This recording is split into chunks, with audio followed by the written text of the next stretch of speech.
안녕하십니까. 오늘도 복되고 건강하고 행복한 하루가 되시기를 바랍니다. 오늘은 이 전도서 7장 9절에서부터 시작을 해서 7장 29절까지에 있는 말씀을 통해서 인생의 한계를 인정하고 살자라는 그런 말씀으로 말씀을 드리도록 하겠습니다. 지난주에 했던 그런 말씀 속에서는요, 인생의 죽음을 기억하라라는 그런 말씀을 했죠. 인간이 살아가는 모든 삶에는 시작이 있고 끝이 있습니다. 그러면 태어나고 죽는 것으로 끝나는 것일까요? 그러지 않습니다. 우리의 삶은 죽은 다음의 삶이 더 영화로운 삶이 되는 거예요. 그래서 사도 바울이 오늘 우리가 지금 당하고 있는 이 고난이라고 하는 것이 장차 우리가 누릴 영광과 좋게 비교할 수 없다, 이렇게 말씀을 했던 것이죠. 성경이 맨 처음에서부터 잘 아는 것도 중요한데 그것보다 더 중요한 것은 뭐냐면 결론을 바로 아는 거예요. 결론은 어디에 있다고요? 요한계시록 21장과 22장에 있는 천국에 대한 말씀이에요. 이 천국에 대한 내용을 바로 알고 바로 거기에서부터 앞을 바라보면, 돌아온 지난 날들을 바라보면 인생이라고 하는 것이 앞으로의 삶이 더 좋아지는구나 라고 하는 것들을 우리가 알 수 있는 것이죠. 바로 그와 같은 인생을 살기를 원합니다. 오늘은요, 7장 9절에서부터 있는 그런 말씀, 29절까지 있는 말씀을 통해서 몇 가지 교훈들을 우리가 새겨보려고 그러는데요. 첫째는 뭐냐면 급한 마음으로 화를 내지 말라, 이렇게 말씀을 하고 있어요. 여러분, 그렇죠. 우리가 화를 내는 그러한 이유들이 뭡니까? 그것은 자기의 욕망이 충족되지 않을 때예요. 자기의 생각대로 되지 않을 때입니다. 그러나 그것이 바로 그 순간만 살고 말면 그렇지만 그 순간만 살고 마는 것이 아니지 않습니까? 인생에 있어서 가장 큰 어떤 그런 죄악이 맨 처음에 나오는 성경의 창세기 3장과 4장에 나오는 것이 아담과 하와가 지었던 죄는 탐욕이라고 하는 것이고, 가인이 아벨에게 지었던 죄는 분노라고 하는 거 아니겠어요? 그러니까 탐욕과 분노라고 하는 것은요, 인생을 망치는 가장 확실하고도 분명한 그런 것입니다.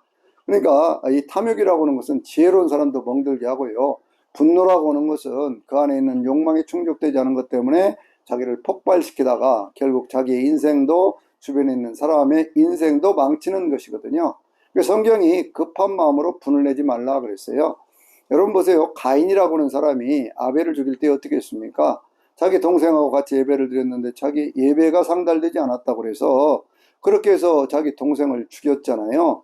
그런데 그러한 결과로 그도 인생에 영원히, 가인이라고 하는 그러한 이름이 영원히 아름답지 못한 그러한 이름을 갖게 된 것 아니겠어요?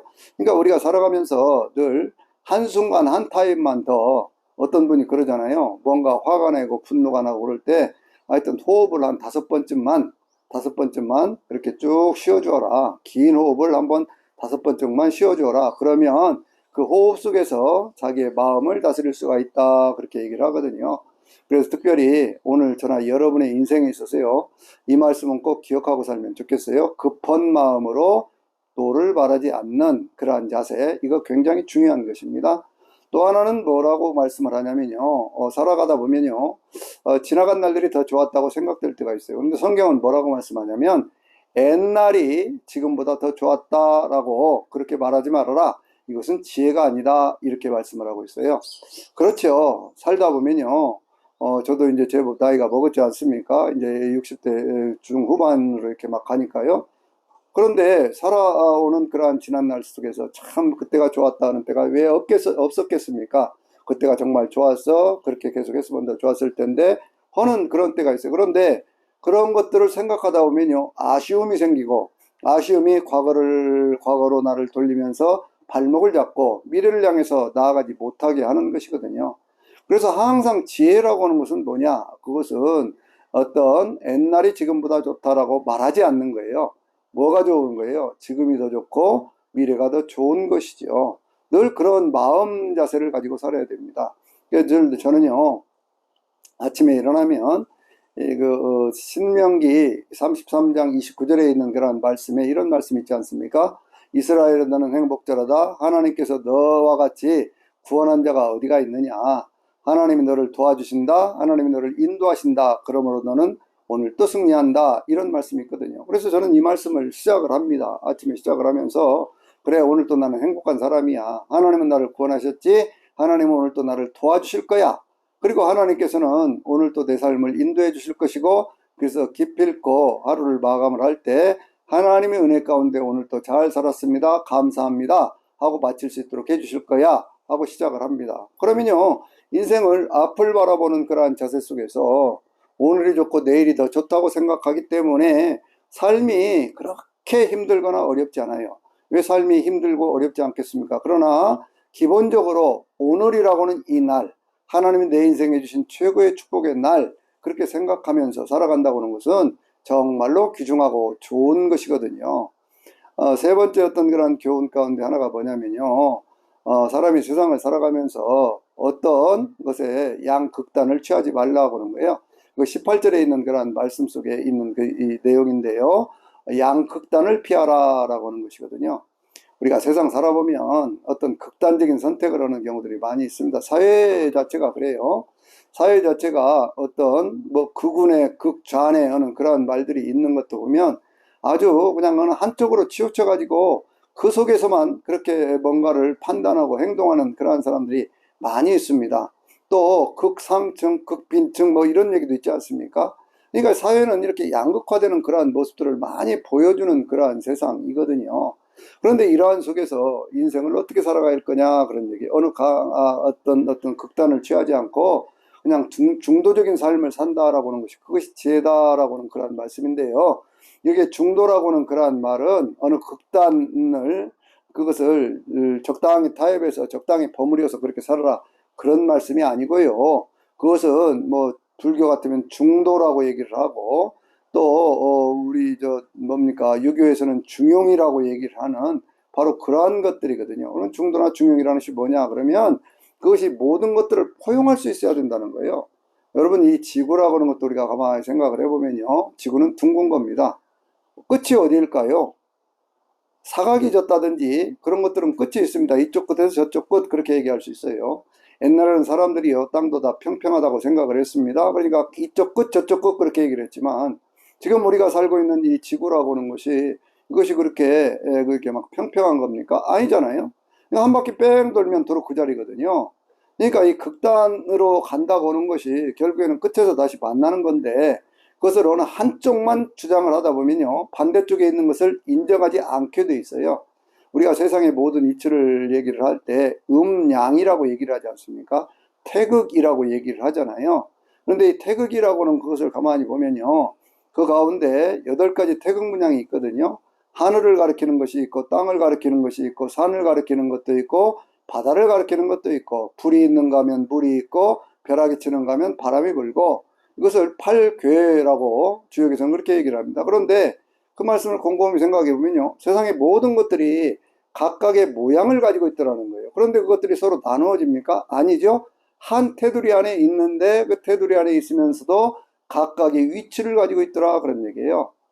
그러니까 중용이라고는 그러한 말, 이것은 뭐냐, 중도라고는 그러한 말은 뭐냐, 극단을 피한다는 것은 뭐냐 그러면 서로 각자의 위치를 인정을 하면서 자기의 존재의 아름다움을 가꾸어 가는 것, 바로 그런 것이거든요.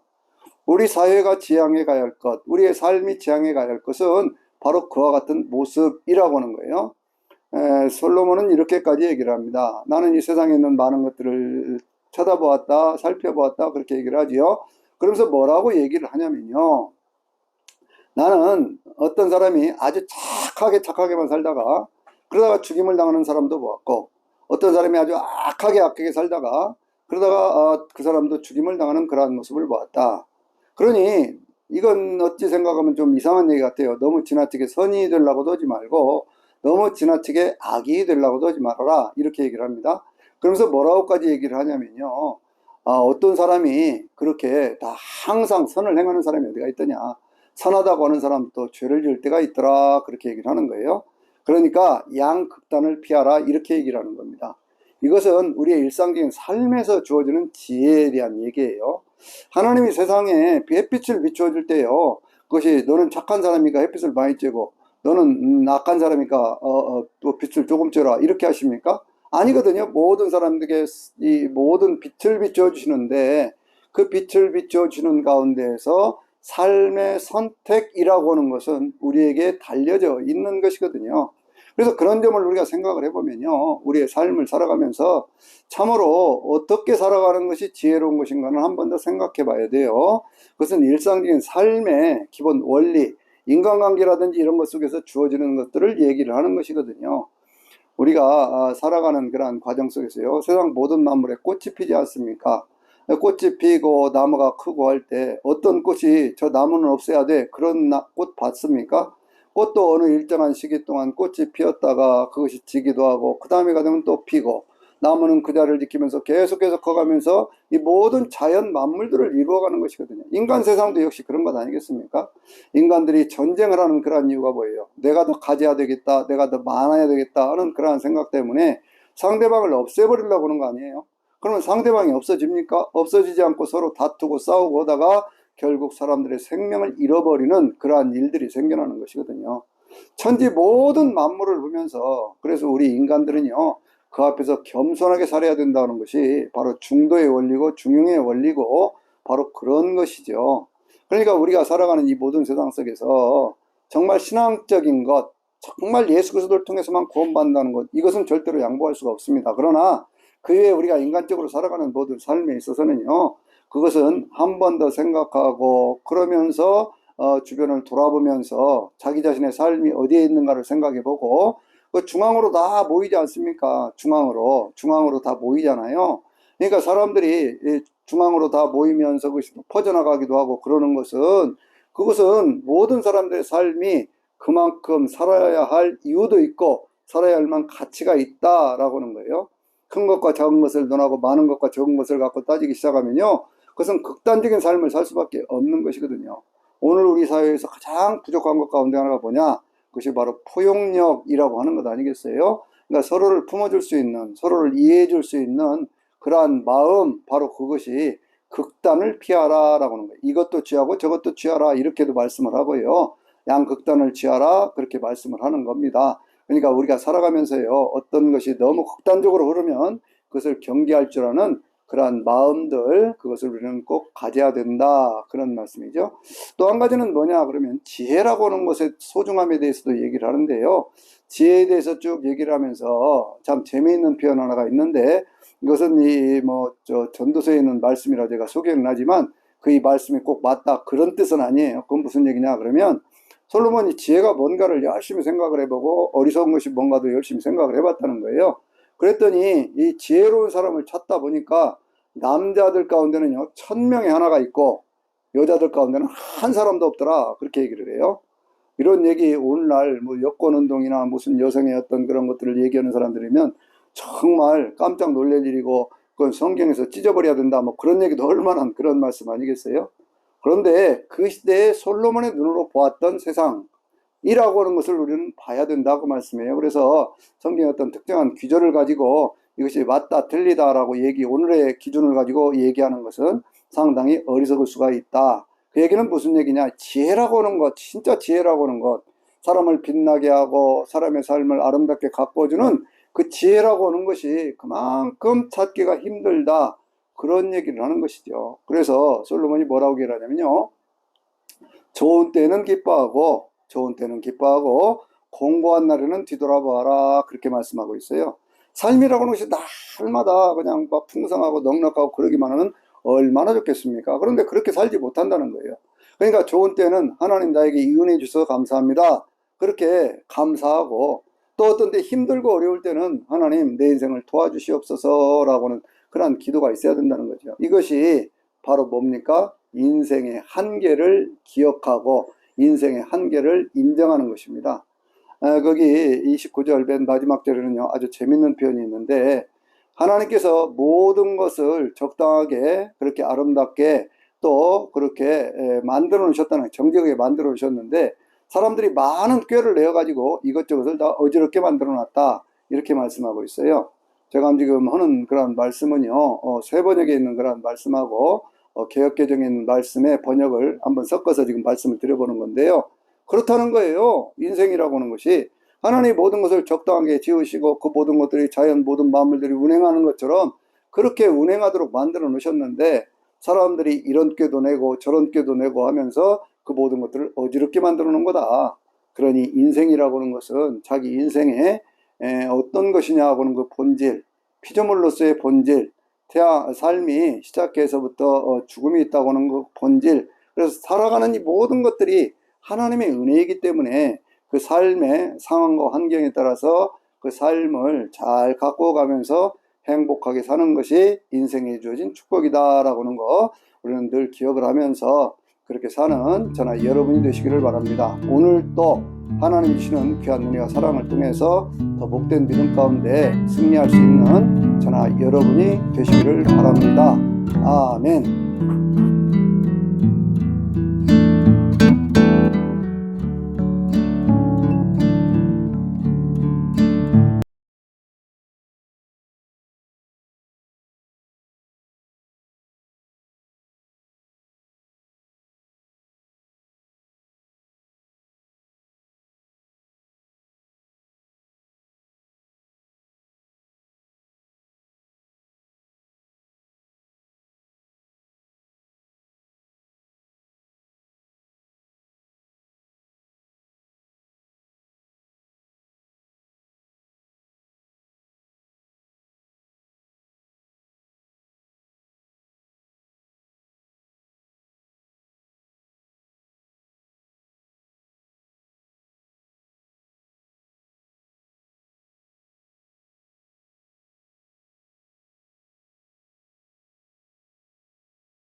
아멘.